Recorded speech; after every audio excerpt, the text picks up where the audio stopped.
look, you're not the first person to have faced cancer. You're not going to be the last. Cancer has been there for thousands of years and will be there for a long time, I think. Please take help from people who have walked the path ahead of you. You don't have to do this alone.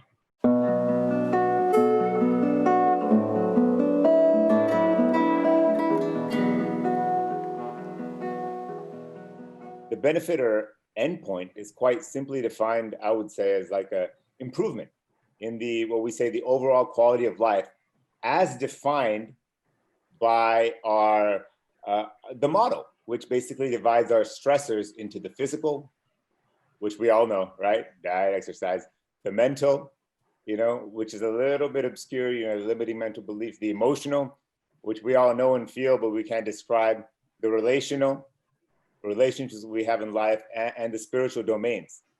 And therefore, you're able to really assess what that impact can be on somebody. For me, from my own experience, if I look back over 19 years, the benefit for me has been that I have had the opportunity to become self-aware. I've had the opportunity to deconstruct, which is really dismantle my identity and then build it back up again, reconstruct it again. So in a way, the end point of the Thriver journey or the end point of the coaching program is to help somebody look at themselves and to deconstruct and reconstruct at the level of identity. Now, when we are doing that, it's important to distinguish between cure and heal. And these are two complementary and very different kinds of perspectives. So let me try and explain what they are.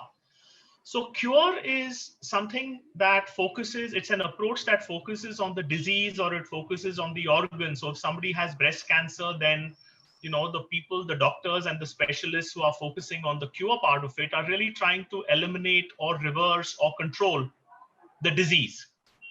And that is where the medical practitioners have a lot of power because they are the experts, they are the trained practitioners, they know what to do and they will tell us what to do. But the healing side of it is very different. The healing part of it focuses on the person. It's not focused on the tumor or the organ. It's focused, as Niraj said, on all those 5 aspects, right?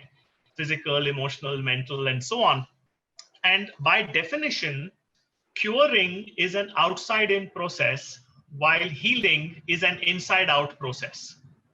And so therefore, the benefit for our thrivers using the coaching program is to say, how can we help you to activate that healing mechanism that is inside of you so that it can help you in your journey? For the thrivers, they also have to be open to possibilities and to be open to the process of inner healing. There's a lot of resistance, I would say, to that process. And I think if they are open to that, it will be a much smoother journey. Just to be open to the vast possibilities and to want to do some of the homework, as if you're prescribed some homework and be real. I think agreement is never expected. The right answer is never expected, but it is this mutual co-empowered relationship that kind of leads to a lot of insights. And so really that's the only thing, be open. The coaching process and the healing process is a call to adventure. Because it's a call to adventure, it means that there are going to be some great times and there are going to be some rocky times. And I would say actually that what is expected both of a thriver and a Sherpa is when you take the call to adventure is to accept that there will be some highs and there will be some lows, there will be some great times and there'll be some tough times, and they are all part of the adventure. And really what we are called upon is to stay with the process. Stressors compromise immunity and cause illness. So I would request all the participants in this webinar to have a look at their stressors. We have a complimentary questionnaire, a diagnostic, which assesses all your stressors, physical, mental, emotional, relational, spiritual. The HHQ, it's available at hhq.cancerawakens.com. So I think that is what I would like to leave all my webinar participants with. You think about yourself, your own hero's journey, what you've been through, what you've learned, and how this has impacted you.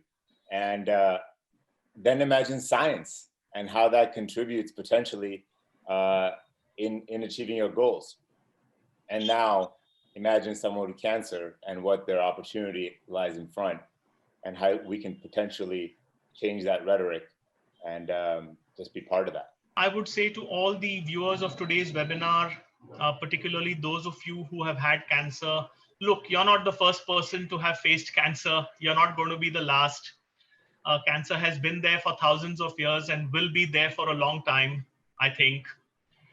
Please take help from people who have walked the path ahead of you. You don't have to do this alone.